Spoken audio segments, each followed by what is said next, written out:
मैं एक दुकान में खरीदारी कर रहा था, तभी मैंने उस दुकान के कैशियर को एक 5 से 6 साल के लड़के से बात करते हुए देखा। कैशियर बोला, माफ करना बेटा, लेकिन इस गुड़िया को खरीदने के लिए तुम्हारे पास पर्याप्त पैसे नहीं हैं। फिर उस छोटे से लड़के ने मेरी ओर मुड़कर मुझसे पूछा, अंकल, क्या आपको भी यही लगता है कि मेरे पास पूरे पैसे नहीं हैं? मैंने उसके पैसे गिने और उससे कहा, हाँ बेटा, यह सच है कि तुम्हारे पास इस गुड़िया को खरीदने के लिए पूरे पैसे नहीं हैं। वह नन्हा सा लड़का अभी भी अपने हाथों में गुड़िया थामे हुए खड़ा था। मुझसे रहा नहीं गया। इसके बाद मैंने उसके पास जाकर उससे पूछा, यह गुड़िया वह किसे देना चाहता है?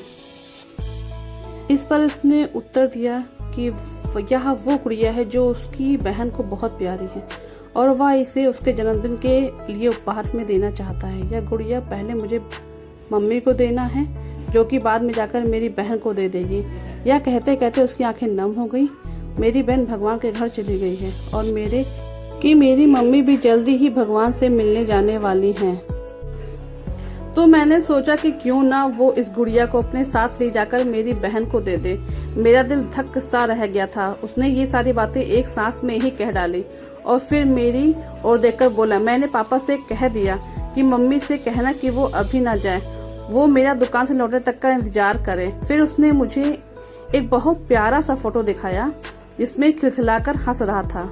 इसके बाद उसने मुझसे कहा, मैं चाहता हूँ कि मेरी मम्मी मेरा यह फोटो भी अपने साथ ले जाएं, ताकि मेरी बहन मुझे भूल नहीं पाए। मैं अपनी मम्मी से बहुत प्यार करता हूँ और मुझे नहीं लगता है कि वो मुझे ऐसे छोड़ने के लिए राजी होंगी। पर पापा कहते हैं उन्हें मेरी छोटी बहन के साथ रहने के लिए जाना पड़ेगा।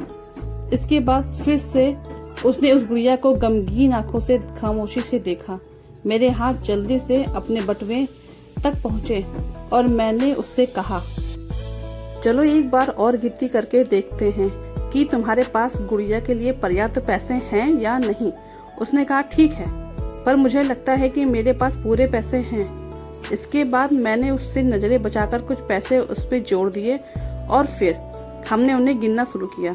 ये पैसे उसकी गुड़िया के लिए काफी थे। यही नहीं, कुछ पैसे अतिरिक्त भी बच गए थे। नन्हे से लड़के ने कहा, भगवान का लाख लाख शुक्र मुझे इतने सारे पैसे देने के लिए। फिर उसने मेरी ओर देखकर कहा कि मैंने कल रात सोने से पहले भगवान से प्रार्थना की थी कि मुझे इस गुड़िया को खरीदने के लिए पैसे दे देना, ताकि मम्मी इसे मेरी बहन को दे सके।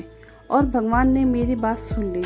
इसके अलावा मुझे मम्मी के लिए एक सफेद गुलाब खरीदने के लिए भी पैसे चाहिए थे, पर मैं भगवान से इतने ज्यादा पैसे मांगने की हिम्मत नहीं कर पाया था। पर भगवान ने तो मुझे इतने पैसे दे ही दिए थे कि अब मैं गुड़िया के साथ साथ एक सफेद गुलाब भी खरीद सकता हूँ। मेरी मम्मी को सफेद गुलाब बहुत पसंद है। फिर हम वहाँ से निकल गए। मैं अपने दिमाग से उस छोटे से लड़के को निकाल नहीं पा रहा था।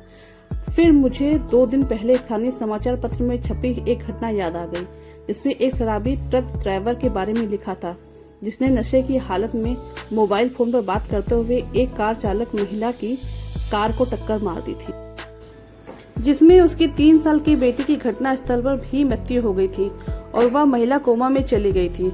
अब एक महत्वपूर्ण निर्णय उस परिवार को लेना था कि उस महिला को जीवन रक्षक मशीन पर बनाए रखना था अथवा नहीं, क्योंकि वह कोमा से बाहर आकर स्वस्थ हो सकने की अवस्था में नहीं थी। क्या वह परिवार इसी छोटे लड़के का ही था? मेरा मन रोम रोम कांप उठा। मेरी उस नन्हे लड़के के साथ हुई मुलाकात 2 दिनों बाद मैंने अखबार में पढ़ा कि उस महिला को बचाया नहीं जा सका। मैं अपने आप को रोक नहीं सका और अखबार में दिए पते पर जा पहुंचा, जहां उस महिला को अंतिम दर्शन के लिए रखा गया था। वह महिला श्वेत धवल कपड़ों में थी, अपने हाथ में एक सफेद गुलाब और उस छोटे से लड़के का वह फोटो लिए हुए और उसके सीने पर रखी हुई वही गुड़िया। मेरी आंखें नम हो गई। मैं नम आंखें लेकर वहां से लौटा। उस नन्हे से लड़के का अपनी माँ और उसकी बहन के लिए जो प्यार था, वह शब्दों में बयां करना मुश्किल है। और ऐसे में एक शराबी चालक ने अपनी ओर घोर लापरवाही से क्षण भर में उस लड़के से उसका सब कुछ छीन लिया।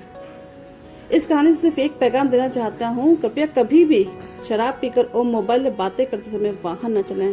Please please please.